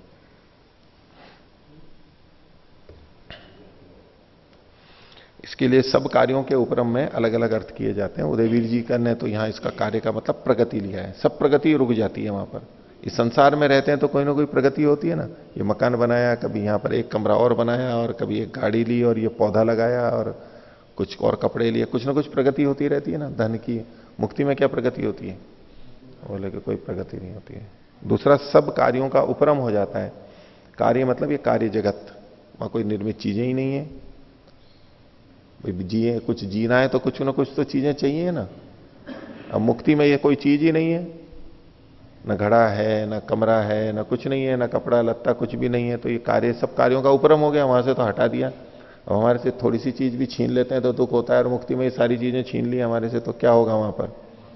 कैसी भयंकर स्थिति होगी कि अनजान जगह पे है, न पानी न खाना, तो कैसी कैसी स्थिति बनती है। हटा दो सब चीजें। तो मुक्ति में तो सारी चीज, शरीर भी छूट गया तो कैसा होगा वो? ऐसा स्थान भयंकर होगा ना, भीष्म होगा ना। ऐसा है ये मुक्ति, ऐसी है ये मुक्ति। और कोई भी क्रिया नहीं होगी हमारी। क्रिया करेंगे हम शरीर से, इंद्रियों से, वहां यही नहीं है तो कोई क्रिया ही नहीं होगी।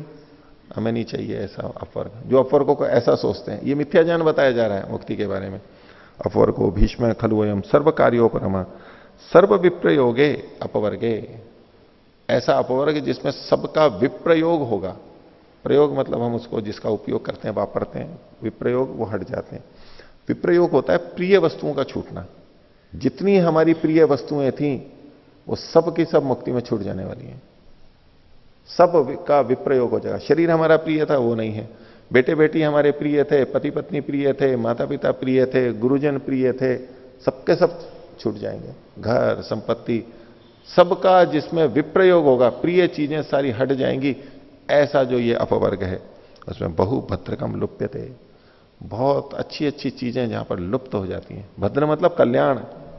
ये जो सारी कल्याण करने वाली चीजें संसार की, वो सब वहां पर लुप्त हो जाएंगी। कौन सा कल्याण करने वाली चीज है? बेटा कल्याण करता है ना, पिता कल्याण करता है, माता कल्याण करती है, बेटी कल्याण करती है, कपड़े कल्याण करते हैं, धन कल्याण करता है। ये सब कल्याण करने वाले, गुरु कल्याण करता है। ये सब कल्याण करने वाली चीजें वहां पर हो जाएंगी। बहु भद्रकम लुप्यते। सारा जो भद्र भद्र अच्छा अच्छा है ना, वो सब वहां पर लुप्त हो जाएगा। यदि कथम बुद्धिमान स्वर्ग सुखोच्छेदम अचैतन्यम अमुम अपवर्गम रोचेत। तो ऐसा कौन बुद्धिमान है जो ऐसी जगह जहां सब सुखों का उच्छेद हो जाता है, सब सुख जहां पर अब यही चीजें नहीं है तो सुख होगा क्या? अपने इष्ट मित्र नहीं है तो सुख क्या होगा? इष्ट मित्र से थोड़ा बातचीत करते हैं, मिलते हैं, देखते हैं, करते हैं तो अच्छा लगता है, सुख होता है। ये सब सुखों का जिसमें उच्छेद हो, अचैतन्यम जिसमें कोई चेतना ही नहीं है, कोई ज्ञान ही नहीं है वहां पर। यहां तो हम जानते रहते हैं, करते रहते हैं। अचैतन्यम अचैतन्य के समान है, कोई संवेदना वहां पर नहीं है, बोध नहीं है। इस अमुम और अपवर्गम रोचे, इस स्वर्ग को कोई चाहेगा। कौन बुद्धिमान ऐसे स्वर्ग को चाहेगा? बुद्धिमान कौन है? ये बुद्धिमान है। वो तो बुद्धिमान है, इसलिए वो मुक्ति को, अपवर्ग को नहीं चाहता। देखो यही संसार ही कितना अच्छा है, इसी को चाहता है वो। तो वो तो है, वो अपने को बुद्धिमान समझ रहा है, इसलिए अपवर्ग होता ही नहीं है। ये अपवर्ग के बारे में मिथ्या ज्ञान बताया। आगे एतस्मात् मिथ्या ज्ञानात्, ये तो अभी मिथ्या ज्ञान बताया। देखो सूत्र में क्या था? दुख जन्म प्रवृत्ति दोष मिथ्या ज्ञाना नाम। तो ये मिथ्या ज्ञान अलग अलग प्रमेयों में कैसे कैसे हो सकता है, आत्मा से लेकर के अपवर्ग तक जो 12 प्रमेय आगे बताए जाएंगे, उनमें किस किस तरह का मिथ्या ज्ञान हो सकता है, उसकी झलक कुछ कुछ यहां पर दी है इन्होंने। तो बोले ये जो मिथ्या ज्ञान है वो अब करता क्या है? तो एतस्मात् मिथ्या ज्ञानात् अनुकूलेषु रागः प्रतिकूलेषु द्वेषः। जो अनुकूल होती है उनके प्रति राग होता है, और जो प्रतिकूल होती है उनके प्रति द्वेष होता है। अनुकूल वेदनीयम, इसको नहीं, योग दर्शन की दृष्टि से कहेंगे सुखानुशयी रागः और दुखानुशयी द्वेषः। अनुकूल हुआ तो राग और प्रतिकूल हुआ तो द्वेष। लेकिन ये कौन सा राग और द्वेष है? जो मिथ्या ज्ञान से युक्त है। हाँ, अगर किसी को तत्व ज्ञान है, शुद्ध ज्ञान है, उससे भी हमें अनुकूलता से राग ही होगा, लेकिन वो मिथ्या ज्ञान से युक्त नहीं, वो उचित है। और जो प्रतिकूल चीजें हैं उससे द्वेष होगा। अब हमें पता है कि कांटा पैर में चुभने से खून आता है, दर्द होता है, हम उससे हटेंगे ना? ये हटना मिथ्या ज्ञान है क्या? कांटे के ऊपर पैर रखने से दर्द होता है, हम कांटे पे पैर नहीं रखना चाहते, तो कांटे से हमारे को द्वेष है ना, अप्रीति है ना, हम नहीं चाहते उसको। ये मिथ्या ज्ञान नहीं है, ये तो सत्य ज्ञान के आधार पर भी राग और द्वेष होते हैं, लेकिन वो राग और द्वेष शुद्ध होते हैं, वो दोष कर नहीं होते। यहां जो राग और द्वेष है जो हटाता है, जो राग और द्वेष है जो दोष है, दोष इसलिए है क्योंकि वो मिथ्या ज्ञान से युक्त है। आगे, राग द्वेषाधिकाराच असत्येर्ष्या माया लोभादयो दोषा प्रवर्तन्ते। और जब राग और द्वेष का अधिकार हो जाता है तो फिर असत्य, झूठ, ईर्ष्या, माया, मोह आदि ये जो दोष हैं वो होने लग जाते हैं। मिथ्या ज्ञान होगा, ईर्ष्या, द्वेष, ये सब चीजें पैदा हो जाएंगी। राग द्वेष के होने पे ईर्ष्या, माया, लोभ आदि पैदा हो जाएंगे। और दोष ही प्रयुक्त, और जब इस दोषों से युक्त हो जाता है व्यक्ति, उससे प्रेरित होता है, तो शरीरेण प्रवर्तमान, और जब वो शरीर से क्रिया करता है तो गलत कार्य करता है। यहां पर 10 पुण्य कर्म और 10 पाप कर्मों का उल्लेख किया गया है। तो शरीर से जो पाप कर्म होते हैं वो क्या हो सकते हैं? तो शरीर से प्रवृत्त होता हुआ हिंसा, स्तेय प्रतिषिद्ध मैथुनानी आचरती। हिंसा करेगा, चोरी करेगा, और जो मैथुन निषिद्ध हैं, शास्त्र निषिद्ध हैं, उनको भी करेगा। तो ये 3 शारीरिक दोष बताए। वाचा, वाणी से क्या करता है? वाणी से 4 चीजें बोलता है। अनृत यानी झूठ, परुष यानी कठोर, सूचना यानी निंदा, असंबद्धानी और असंबद्ध जो आपस में जुड़ी भी नहीं है ऐसी चीजों को बोलने लगता है। तो वाणी के 4 दोष बताए। शरीर के 3 बताए, वाणी के 4 बताए। अगर दोष है तो इस तरह की प्रवृत्तियां व्यक्ति के अंतर्गत आ जाएंगी। मनसा, मन से क्या करेगा? मन के भी 3 दोष बताए। परद्रोहम, दूसरे से द्रोह करने लगेगा, शत्रुता पैदा कर लेगा, उसकी हानि करेगा। परद्रव्याभीप्साम, दूसरे के द्रव्य की इच्छा करेगा, लेना चाहेगा, ये मेरे को मिल जाए। मन में ऐसा करेगा, वास्तव में शरीर से नहीं ले रहा है, लेकिन मन में इच्छा कर जाती है। किसी के यहां गए, मित्र के, परिचित के, और वहां कोई चीज देखी तो मेरे को मिलनी चाहिए, मेरे पास होनी चाहिए, ये जो इच्छा है ये मानसिक दोष है। तो परद्रोह, परद्रव्याभीप्साम, नास्तिक्यम च, और आत्मा परमात्मा को स्वीकार न करना, ये भी मानसिक दोष है। आत्मा परमात्मा नहीं होते। ये मन के 3, तो शरीर के 3, वाणी के 4 और मन के 3, कुल मिलाकर के 10 ये दोष बताए। ये अशुभ प्रवृत्ति होगी। और अथा शुभा, शुभ प्रवृत्ति क्या हो सकती है उसको बता रहे हैं। शरीरेण, शरीर से क्या होगा? 3, दानम, परित्राणम, परिचरणम च। दान, किसी वस्तु को देना दूसरे व्यक्ति के लिए, हित के लिए। परित्राणम, दूसरे की रक्षा करना। और परिचरणम, उनकी सेवा करना। परिचर्या करते हैं, परिचरण करते हैं, वृद्धों की, रोगियों की, उसकी परिचरण। शरीर से 3 शुभ कर्म। शरीर से 3 ही तो पाप कर्म बताए थे और 3 ही शुभ कर्म बताए। वाणी से वहां पर 4 अशुभ कर्म बताए थे, यहां पर 4 शुभ कर्म बताएंगे। वाचा, वाणी से क्या होता है? सत्यम, हितम, प्रियम, स्वाध्यायम चैति। तो सत्य बोलना, हितकारी बोलना और प्रिय बोलना, 3 तो ये हो गए। और चौथा है स्वाध्याय। स्वाध्याय का मतलब वेद का अध्ययन, शास्त्रों का अध्ययन, वाणी से बोलना, करना, ये सब। मनसा, मन से 3 पुण्य कर्म, शुभ कर्म बता रहे हैं। दयाम, अस्पृहाम, श्रद्धाम च इति। तो दया करना दूसरों के प्रति, मन में दया मन से की जाती है, दया का भाव है मन में। अगर व्यवहार में हम उसको दे देंगे तो वो तो दान कहलाएगा।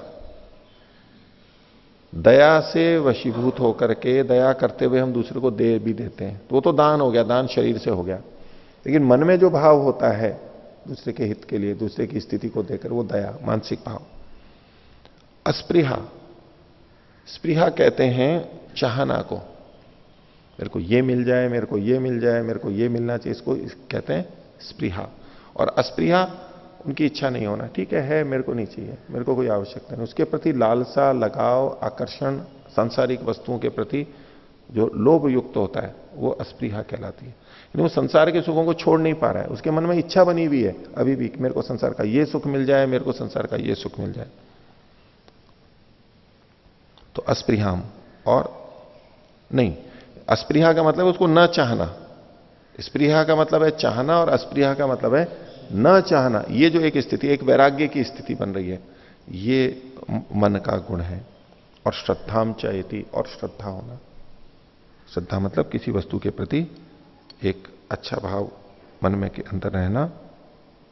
श्रद्धाम च इति, इसको आस्तिक्य भी मानते हैं, क्योंकि आप देखिए मन के दोषों में तीसरा जो था ना, नास्तिक्य, तो ये श्रद्धा का मतलब यहां क्या लिया जाता है? आस्तिक्य, यानी परमात्मा के प्रति श्रद्धा रखना, विश्वास रखना कि वो है आत्मा के प्रति। तो सेयम धर्माय, ये जो है धर्म के लिए। पीछे जो कहा था इन्होंने, सेयम पापात्मिका प्रवृत्तिर अधर्माय, वाक्य छूट गया था। तो ये जो प्रवृत्ति है, ये पापात्मिका प्रवृत्ति है, ये अधर्म के लिए होगी। और ये जो नीचे कहा सेयम धर्माय, ये जो प्रवृत्ति है ये धर्म के लिए होगी। आगे, अत्र प्रवृत्ति साधनौ धर्माधर्मौ प्रवृत्ति शब्दे न उक्तौ। यह जो प्रवृत्ति शब्द है, सूत्र में जो क्या था, दुख जन्म प्रवृत्ति दोष, तो ये जो प्रवृत्ति है उसके लिए कह रहे हैं। प्रवृत्ति का मतलब क्रिया होता है वैसे, लेकिन कह रहे हैं कि अत्र प्रवृत्ति साधनौ, प्रवृत्ति के जो साधन है, प्रवृत्ति है साधन जिनका, यूं अर्थ लेंगे, यानी प्रवृत्ति के कारण से जो बनते हैं, प्रवृत्ति कारण है जिनका, ऐसे धर्माधर्म, धर्म और अधर्म यानी पाप और पुण्य, कर्माशय, यहां पर प्रवृत्ति शब्द से कहे गए। प्रवृत्ति यानी कर्म में और धर्माधर्म यानी कर्माशय में कारण कार्य का संबंध है। कर्म के अनुसार कर्माशय बनता है, पाप पुण्य धर्म धर्म बनते हैं, लेकिन कारण कार्य में जब अभेद मान करके कथन होता है तो ऐसा कथन हो जाता है। ये कहना तो चाहते हैं धर्माधर्म को, लेकिन शब्द प्रवृत्ति दिया है, इसके लिए एक उदाहरण दे रहे हैं। प्रवृत्ति शब्द है ना उक्तौ, यहां पूर्ण विराम। आगे कहते हैं यथा अन्न साधना प्राणा, प्राण कैसे हैं? अन्न साधन वाले हैं, यानी अन्न के द्वारा जो हम खाते हैं उसके द्वारा प्राण रह पाते हैं। हम खाते हैं, अन्न लेते हैं, तो उससे हमारे शरीर में प्राण रहते हैं, हमारा जीवन चलता है। और दोनों अलग अलग बातें हैं, अन्न कारण है और जो जीवन चल रहा है प्राण वो कार्य है, कारण कार्य का संबंध है। लेकिन फिर भी क्या कहा जाता है? अन्नम वै प्राणिनः प्राणा, अन्न जो है वो प्राणियों के प्राण है। अब अन्न को ही यहां पर प्राण कह दिया गया, जबकि अन्न प्राण का कारण था। अन्न और प्राण अलग अलग चीजें हैं, कारण कार्य संबंध है, लेकिन फिर भी अन्न को प्राण कह दिया गया। जैसे कि वायु हमारा प्राण है, इसके बिना हमारा जीवन नहीं चल सकता, कारण कार्य संबंध होते हुए भी। ऐसे ही प्रवृत्ति और धर्माधर्म में कारण कार्य संबंध होते हुए भी कारण कार्य में अभेद मानते हुए प्रवृत्ति शब्द को कह दिया गया है। सेयम प्रवृत्ति कुत्सितया अभिपूजित, कुत्सितस्य अभिपूजितस्य च जन्मनः कारणम, ये जो हमारी प्रवृत्ति है, प्रवृत्ति का मतलब ये जो धर्म है, ये कुत्सित यानी निंदित और अभिपूजित मतलब अच्छे जन्म का कारण बनती है। कुत्सित जन्म हुआ है ये भी इस प्रवृत्ति यानी धर्माधर्म कर्म के कारण से है, और जो अभिपूजित यानी बहुत अच्छा जन्म हुआ है, अच्छा शरीर, अच्छा परिवार, अच्छा परिवेश, ये पुण्य के कर्मों के कारण से है। जन्मनः कारणम। और जन्म किसे कहते हैं? तो जन्म पुनः शरीर इंद्रिय बुद्धि नाम निकाय विशिष्ट प्रादुर्भाव, शरीर इंद्रिय और बुद्धियों का निकाय विशिष्ट संयुक्त रूप से फिर से उत्पन्न होना, इसको कहते हैं जन्म।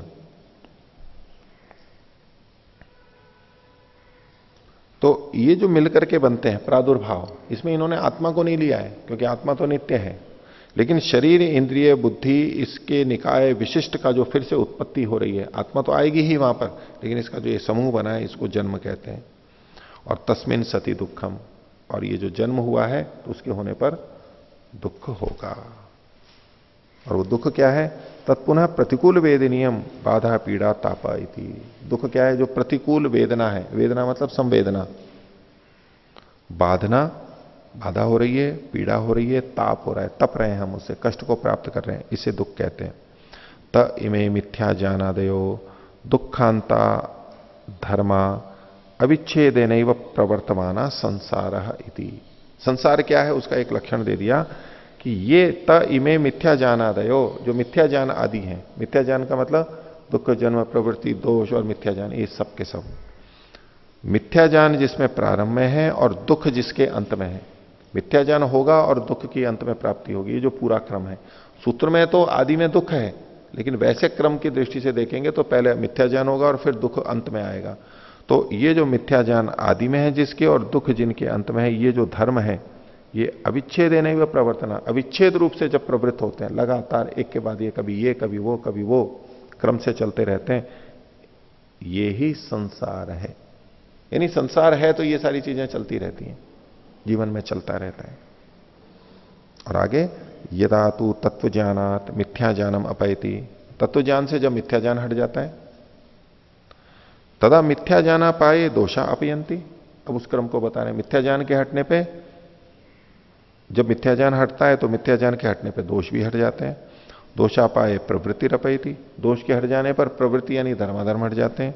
और प्रवृत्ति अपाए जन्म अपयती, प्रवृत्ति यानी धर्मधर्म हट जाता है तो जन्म भी हट जाता है।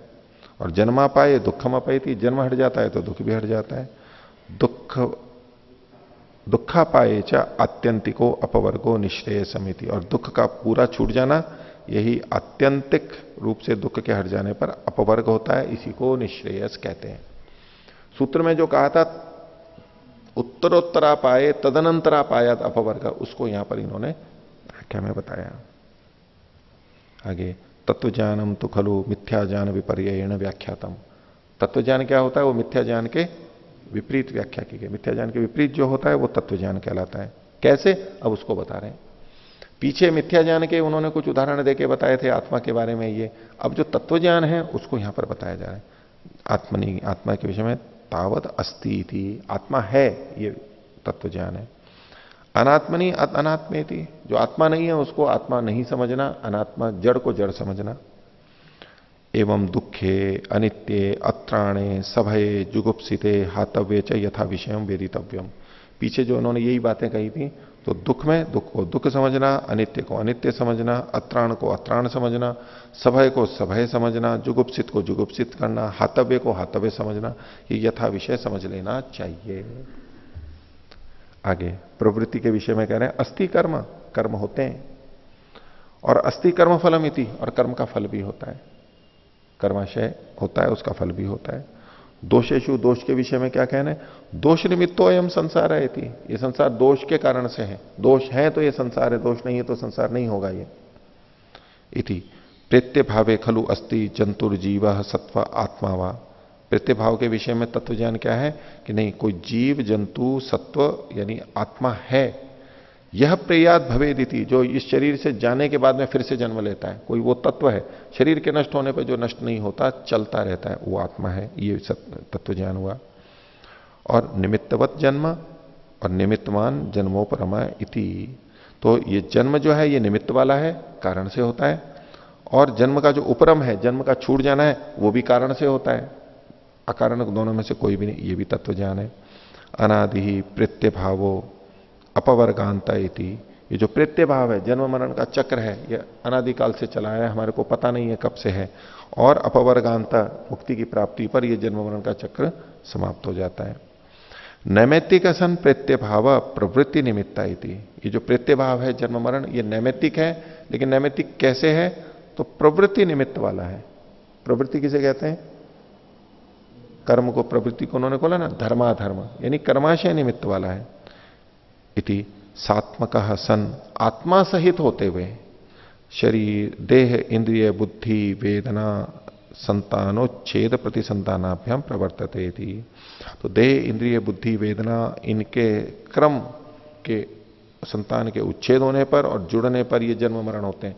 ये तो पीछे मिथ्या ज्ञान में भी कहा था, लेकिन वहां पर निरात्मक कहा था, यहां सात्मक का है, आत्मा को मानते हुए शरीर इंद्रिय आदि भी साथ में है, इसे जन्म मरण कहते हैं। अपवर्गे, अपवर्ग के बारे में क्या सोचता है वो तत्वज्ञान, शांत खलु अयम सर्व विप्रयोग, ये जो अपवर्ग है ये बड़ा शांत है, बहुत शांति है इसके अंदर। क्यों,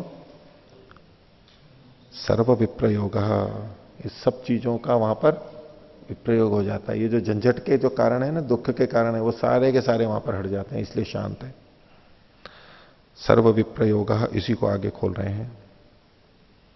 सर्वोपरम हो, सबका उपरम हो जाता है, अपवर्ग सब छूट जाता है। और आगे खोल रहे हैं, बहुचक कृच्छ्रम घोरम पापकम लुप्यते इति, और जहां पर बहुत अधिक कृच्छ कष्ट और घोर पाप जो है वहां पर लुप्त हो जाता है, कुछ नहीं रहता वहां पर। इति कथम बुद्धिमान सर्व दुखोच्छेदम, तो कोई बुद्धिमान क्यों नहीं ऐसे अपवर्ग को चाहेगा। पूर्व पक्षी ने कहा था कौन बुद्धिमान उसको चाहेगा, ये कहते कौन बुद्धिमान इसको नहीं चाहेगा। दोनों अपने को बुद्धिमान समझ रहे। तो इति कथम बुद्धिमान सर्व दुखोच्छेदम, सब दुखों का जहां पर उच्छेद हो जाएगा, नाश हो जाएगा, ऐसे सर्व दुख संविदम, सर्व दुख असंविदम, जिसमें सभी प्रकार के दुख की संवेदना नहीं है, कोई दुख नहीं है, ऐसे अपवर्गम, अपवर्ग को न रोचे देती, कौन उसको नहीं चाहेगा, हर बुद्धिमान चाहेगा। तद्यथा, जैसे कि मधु विष संपृक्तान्नम अनादेयम इति, जैसे कि मधु और विष से संपृक्त, मधु मतलब स्वादु, मधुर, स्वादु विष से युक्त अन्न को अनादेयम इति, ये ग्रहण करने योग्य नहीं है, जो ये समझ लेता है वो बुद्धिमान है या मूर्ख है। बड़ा मधुर विष है, ये मधुर है इसलिए ग्रहण करने योग्य है, ऐसा कोई समझे नहीं, ये विष है, ये जीवन को नष्ट कर देगा। एक ने मधुरता को पकड़ लिया इसलिए खा रहा है, दूसरे ने उसके विष तत्व को देख लिया तो मधुरता उसकी छूट गई, मधुरता उसको अब आकर्षित नहीं कर रही है। तो तद्यथा, जैसे कि मधु विष संपृक्तान्नम अनादेयम इति, वो छोड़ने योग्य होता है, मीठा है लेकिन विष मिश्रित है, वो छोड़ने योग्य होता है। एवं सुखम दुखानुशक्तम अनादेयम इति, इसलिए संसार का जो सुख है वो चूंकि दुख से अनुशक्त है, बिंधा हुआ है, दुख उसमें विद्यमान है, इसलिए ये अनादेय है, अनुपादेय है, उपादेय नहीं है, ग्रहण करने योग्य नहीं है, ऐसा जो सोचता है, ये भी तत्वज्ञान है, तत्वज्ञान के बारे में बताया। इसका मतलब हुआ कि जो सुख है उसमें वो दुख देख रहा है। सांसारिक व्यक्ति जिसमें केवल मधुरता के कारण सुख देख रहा है, उस सुख में ये दुख देख रहा है और उसको दुख समझ करके उसको अनुपादेय मान रहा है, ग्रहण करने योग्य नहीं है। और सांसारिक व्यक्ति उसमें सुख देख करके उसको उपादेय मान रहा है। ये जो सारी की सारी चीजें, तो ये जो तत्वज्ञानी है इस सुख में दुख देखते हुए उसको अनुपादेय मानता है। तो इस प्रकार से ये तत्वज्ञान के का भी एक कुछ चीजें यहां पर बताई गई। तो ये दूसरा सूत्र हमारा समाप्त हुआ। आज का पाठ इतना ही रखते हैं। प्रणव ध्वनि।